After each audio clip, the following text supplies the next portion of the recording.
Bonjour Jacques, Bonjour, ça va bien? ça va bien toi? Oui. Euh, Euh, j'ai beaucoup aimé ton livre. Premièrement, ça Moi aussi. roule. On on y voit le scénariste qui fait suivre les scènes. On voit quelqu'un qui a la maîtrise de sa langue et dont la langue sert l'histoire, qui compte quelque chose de très intéressant.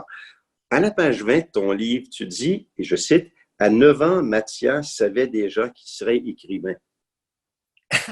Est-ce que c'est le cas de Jacques Savoie? Euh, Pas à 9 ans, pas à 9 ans certainement, mais à 16 ans, oui.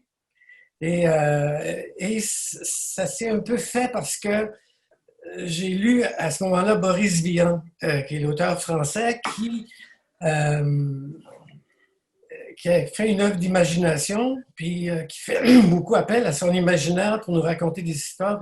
C'est comme si ça avait ouvert une grande porte, comme si on pouvait avoir beaucoup de plaisir à écrire, alors que jusque-là, c'était quelque chose de plus sérieux et fastidieux.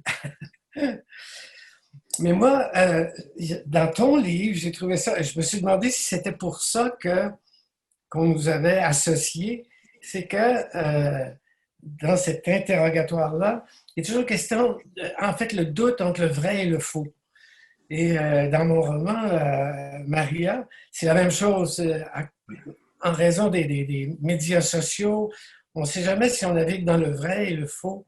Et je me suis demandé si toi aussi, ça t'avait semblé comme être un sujet très d'actualité, quelque chose d'important qui s'est passé autour de nous, où le vrai et le faux sont devenus de plus en plus indistincts. C'est clair que dans ton livre, à toi, la question est abordée de façon globale dans notre société. On voit le président américain de fake news et tout ça. Dans mon cas, c'était de façon plus ponctuelle, c'est-à-dire le garçon, Sam, est accusé de meurtre. Son avocate soulève la défense d'aliénation mentale, donc on assigne un psychiatre pour voir si au moment du crime, il était sain d'esprit et savait Il ce était qu'il sa faisait. tête à lui. C'est ça. Docteur Turcotte, Caporal Lortie, c'est ça. C'est ça. Et lui, évidemment, Près de l'actualité aussi, c'est très près de l'actualité, ces deux exemples-là, le oui, caporal. c'est vrai, c'est vrai. Et lui, son jeu à lui, c'est de faire croire au psychiatre qui était pas, qui avait pas toute sa tête à ce moment-là. De se faire déclarer, il veut pas se faire condamner pour meurtre. Il est accusé de un, deux, peut-être trois meurtres. Donc, effectivement, là, comme tu le disais, on tombe dans peut-être dans la vérité parallèle. C'est ça, le psychiatre, le rôle du psychiatre dans ton roman, c'est de départager le vrai du faux. Où est-ce que Sam ment et où est-ce qu'il essaye de sauver sa peau et Oui. où est-ce qu'il y a des choses qui sont vraies et qui rendent cette chose-là compréhensible. Et d'ailleurs, c'est peut-être pas nouveau, j'y pense. Le psychiatre dit une partie de mon travail, justement, c'est de faire la grosse partie de mon travail, c'est de partager le vrai du faux. Mais il cite Albert Camus. Ouais, ouais, C'est dans ouais, les années 50, ça. ouais, ouais, C'est ouais. pas nouveau. Non, c'est pas nouveau le vrai et le faux. C'est devenu plus connu avec les médias sociaux. Je pense, avec toutes les plateformes et Internet et tout, il n'y a plus d'édition. Tu sais, tant qu'on était dans la galaxie Gutenberg, Oui, il y avait un éditeur oui, qui surveillait la porte d'entrée, puis il disait non, ça c'est vrai, ça c'est faux, ça c'est c'est vrai, vrai. Et c'est vrai. donc, quand on lisait un livre, ça avait une valeur de vérité. C'est vrai, ça, c'est tellement vrai. Puis, comme tu le dis, on voit de plus en plus d'auto-édition, Oui, sans le filtre de l'éditeur. c'est ça, c'est ça. Et aujourd'hui, on va payer pour publier un livre. C'est ça, c'est ça. Et, Mais et, ça et devient, euh, pardonnez-moi l'anglicisme, one-sided. Tu sais, oui, oui. c'est un point de vue, mais c'est un point de vue qui est jamais défié. Et dans les médias sociaux, davantage encore. Ouais. Et les gens le croient. Je l'ai vu, je l'ai lu. Oui, mais tu l'as eu où? Puis qui l'a dit? Ouais. En fait, si je le crois, c'est vrai. Mais sauf Oui. qu'on sait que c'est pas ça. Il y Il a y une en a, chose aussi. En Oui. lisant ton livre, il y a une autre chose qui m'est venue aussi, c'est que bon, la psychologie des personnages est formidable. C'est vraiment bien amené par le dialogue. Tout est dessiné par le dialogue et le portrait psychologique du personnage est là. C'est presque du théâtre. Je me Mais au suis moins, presque demandé si ce ne serait pas adaptable au théâtre parce qu'il y a une unité de temps, il y a une unité de lieu, il y a, et bon, c'est une chose qui m'a traversé l'esprit, mais est-ce que c'est quelque chose, il y a que moi qui vois ça ou il y a des gens qui m'ont peut-être pas parlé de théâtre, mais qui m'ont parlé de cinéma, qui m'ont dit ça ressemble à un scénario. Bon, tu connais ça mieux que moi, mais ça me flatte que tu dises que ça puisse être adapté au théâtre. Parce que c'est un. dialoguer, c'est que les dialogues Oui. sont bons. Ah, Quand ben le c'est gars il gentil. parle avec son accent puis qu'il répète toujours, tu sais ce que je veux dire, puis tout ça, c'est vrai, c'est très vrai. Et ça, j'ai eu le plus beau compliment de Bobby Stable, qui tient un petit restaurant, une bénurie sur le chemin de Montréal. Et qui l'a lu, puis il dit, il parle comme moi, ce gars-là. Ah, c'est ça. Ben, C'est ça le défi. Et puis quand on parle, pour revenir aux éditeurs, au travail d'édition, tout ça, si tu as un éditeur, un sounding board, dis quelqu'un qui dit ben, on va publier lorsque ce sera bien, oui. ça te permet d'arriver à un niveau d'aller beaucoup plus loin dans ce que tu fais, puis de toucher à des cordes que tu n'aurais jamais touché autrement. Alors que le monde sans édition des plateformes fait que tout peut être dit et son contraire sans qu'on sache vraiment. C'est tellement vrai ce que tu dis, et d'où l'importance pour l'auteur d'avoir de l'humilité. C'est-à-dire, j'entends parfois des auteurs dire, ah, je me boque, Oui. je ne vais pas céder devant mon éditeur. Ben oui, il a son métier ou elle a son métier, Il est puis là pour t'aider. Ouais. ben c'est ça, c'est un travail d'équipe, n'est-ce pas? Et si je m'étais boqué à 20 ans, moi, je ferais un troupeau de bocs aujourd'hui. J'aimerais te parler de Maria Schneider. Oui, ouais, Le dernier tango à Paris, c'est tellement bien amené tout ça, c'est ça, hashtag Maria. ouais. Et moi, je me rappelle, lors de la sortie du film, on nous a dit que la scène avait été improvisée entre Bertolucci et Brando. Et on a placé du beurre par terre, elle ne le savait pas, il l'a violée. Mais on disait qu'à l'époque, il y a eu des relations sexuelles avec elle. Aujourd'hui, ça ne passerait pas, ça, heureusement. J'espère. Mais non, non, ça passerait pas du tout, du tout. C'est pour ça que j'ai pris cet exemple-là, comment, au nom du cinéma, il n'y a pas si longtemps, euh, on pouvait violer une fille devant les caméras, puis il n'y avait pas vraiment de conséquences. Et puis, ben, aujourd'hui, surtout après l'affaire Weinstein, ça ne peut plus être pareil. Donc, il y a un chemin qui a été parcouru, mais en même temps, pas tant que ça, parce que finalement, avec la pandémie, on a complètement oublié le mouvement MeToo. Hein? C'est comme si Oui, ça avait été une mode, alors que c'est beaucoup oui. plus qu'une mode. C'est un discours. Mais c'est ça, ça va revenir sporadiquement, je pense. Mais c'est sûr aussi que dans ce roman-là, le cinéma a une place particulière. Oui.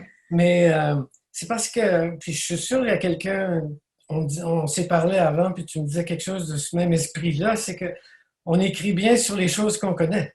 Oui, oui, oui. Tu as décrit Vanier parce que tu le connais et c'est ce qui rend ça tellement véridique. La rue de Montréal, c'est parce que on parle de choses qu'on connaît.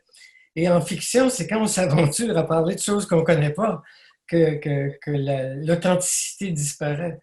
Mais Mais moi, c'est. j'ai Désolé. passé beaucoup de temps dans le cinéma, puis c'était une occasion de parler du cinéma parce que c'est une chose que je connais, Oui. que j'ai fait au cours de ma vie. Mais c'est ça, tu dis tellement vrai. Sam et Janice, l'idée m'est venue dans une petite ville, une commune de Bourgogne, qui est en train de tomber en ruine parce que l'usine a fermé. Je suis revenu ici et je le sentais plus, là. Je n'étais plus capable. Et comme Ah, j'habite à côté de Vanier, je marche souvent, ma pharmacie est sur le chemin de Montréal.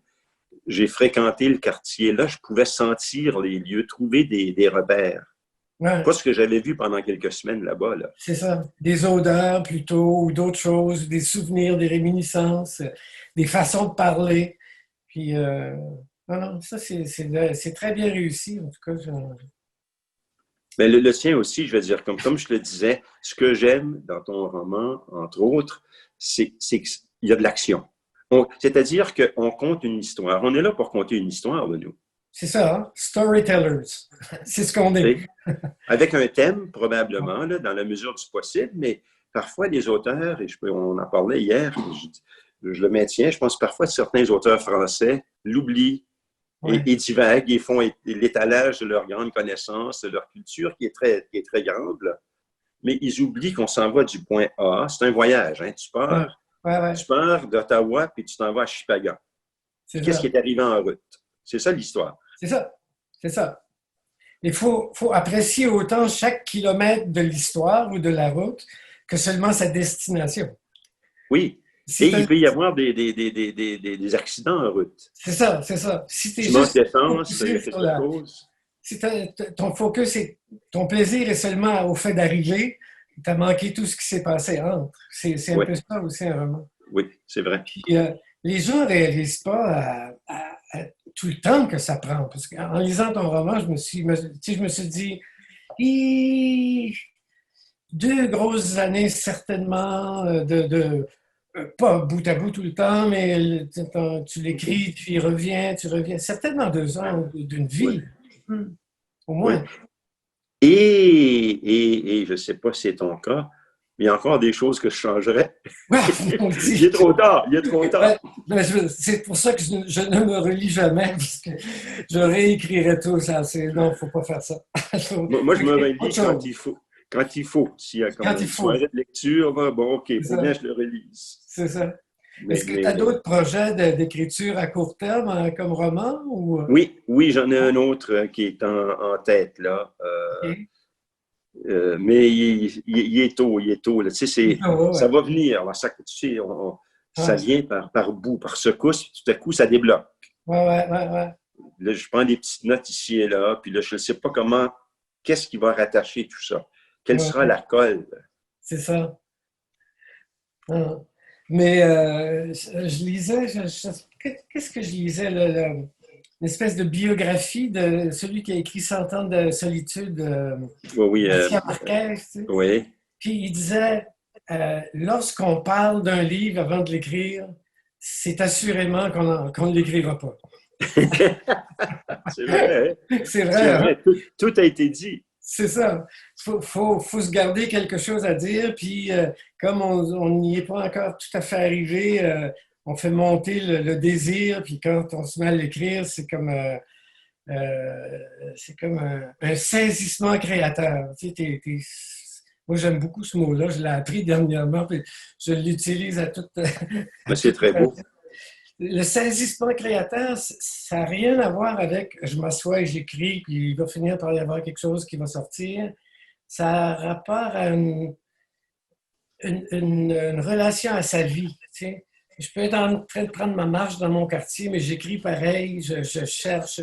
Puis tout à coup, j'ai comme ce saisissement-là où il y a des idées de hier, d'autres d'avant-hier, puis d'autres de conversations que j'ai eues avec ma blonde, puis tout d'un coup, là, c'est là, et on écrit. Et ça n'arrive pas tout le temps, ça arrive de temps en temps, puis c'est comme frapper un bon coup au golf. Ah, ça, moi, je ne joue pas au golf. Je dis ça comme ça. Oui. Mais tu joues au golf, donc. Je ne réponds pas là-dessus. OK.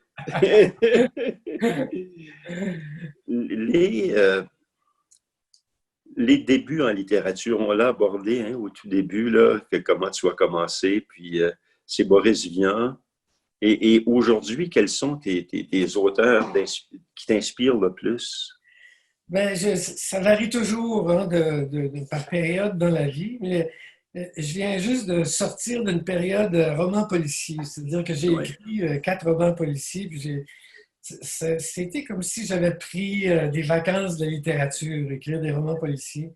c'est arrivé un moment dans ma vie où j'ai eu des problèmes de santé, j'ai dû m'arrêter.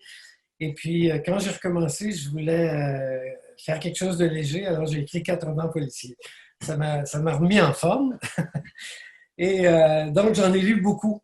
Et ce que j'ai trouvé intéressant, c'est que comment c'est une littérature sous-estimée, parce que Ah ouais, ah dans ouais. la littérature policière contemporaine, on visite des pays, il y a de la sociologie là-dedans, Oui, oui, c'est très, très intéressant. Mais en général, je lis beaucoup de choses reliées à la psychologie. oui. La psychologie, c'est comme un peu nécessaire quand on écrit de la fiction, avoir un rapport avec ça, je crois. Mm. Oui. Mais comme toi, je lis beaucoup de romans polars, dits polars, là, parce que je ne crois pas tellement à cette histoire de littérature de genre. Je Ouais, pense que ouais, c'est vrai.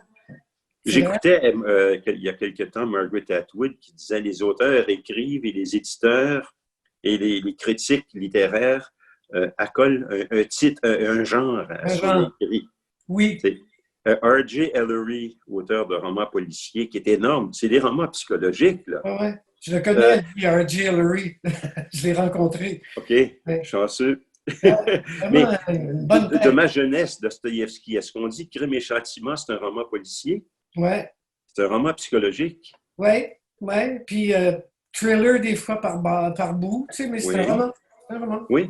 C'est Ouais, un roman tout court qui nous captive ouais, ou captive pas. L'étranger, il ouais. y a un meurtre dans l'étranger, c'est pas un roman policier, C'est mais ça. c'est un roman psychologique, C'est ça. avec l'absurde, là, puis Ça, on va laisser ça aux critiques, puis aux... oui. Oui, nous, on écrit. On aligne Nous, des on mots. écrit, c'est ça. Puis de même, d'ailleurs, les genres aussi. Moi, je me considère comme un écrivain public. Depuis que j'ai 20 ans, puis ça ne se limite pas à... Pour moi, écrire un scénario ou écrire un roman, c'est du même niveau. J'ai écrit à un moment donné un texte pour un ballet, un livret pour un ballet. Ben, c'était la même chose, mais sans les mots. Mais on n'est pas juste une petite chapelle dans l'écriture. On s'intéresse à Non. l'écriture pour communiquer. Oui. Et maintenant, il y a énormément de façons de communiquer.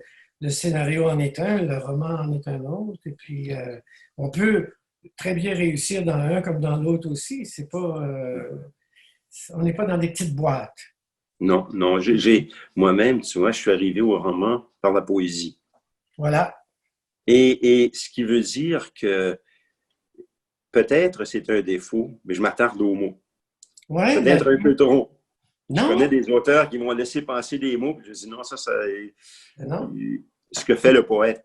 Les mots sont les mots et ils veulent dire quelque chose, donc on ne dit pas les mots à la légère. Non, mais il y en a qui le font. Je Ah, il les y en a qui le critique font. pas, là.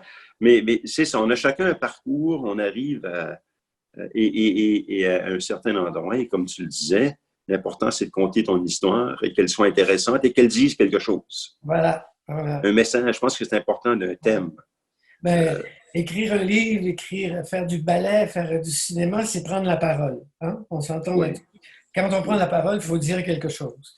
oui. Souvent, souvent, il y a des gens qui prennent la parole puis qui ne disent pas quelque chose, mais c'est important de ramener le tir. Il faut dire quelque chose. C'est vrai. Non, j'allais dire, certains d'entre eux sont en politique, mais je l'ai pas dit ça. Ben oui, pourquoi pas. À tous les niveaux, là. Non, non. Tous les Il y a niveaux. il y a des gens il y a des gens dévoués en politique. Ça, faut C'est pas ça. l'oublier. Écoute, avant de finir, j'aimerais ça que tu me fasses une promesse. La Oui. première occasion que tu viens à Montréal, tu me donnes un coup de fil, puis on va trouver un moyen de ne pas se distancier. Ben, écoute, c'est très gentil. D'ailleurs, j'y pensais. Et comme je te l'ai dit, j'ai déjà habité Oui, le magnifique hameau de Saint-Lambert. c'est ça. Et puis, je me promets bien d'y retourner. On ira au Café Passion dont tu parles. Ça m'a fait Dans mon sourire. roman, c'est ça. On va être Oui. très raccord. OK. OK, ça m'a fait Au plaisir, plaisir. hein?